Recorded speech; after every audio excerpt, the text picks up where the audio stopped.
Sa ating showbiz, chika, napapadalas na nga raw ang public sightings ng rumored couple na sina Jake Cuenca at Rabia Mateo.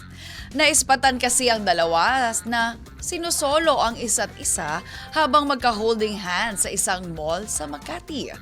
Bago pa ang sightings na ito ay nakuha na naman ng video ang paglabas ni Rabia sa airport kung saan ay nakaabang sa kanya ang aktor.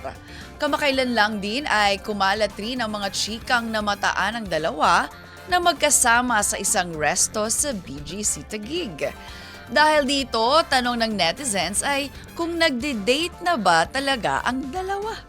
In fairness, kinumpirma naman nito ni Jake sa chikahan nila ni Ogie Diaz o OG Diaz kung saan say niya, exclusively dating sila ng beauty queen.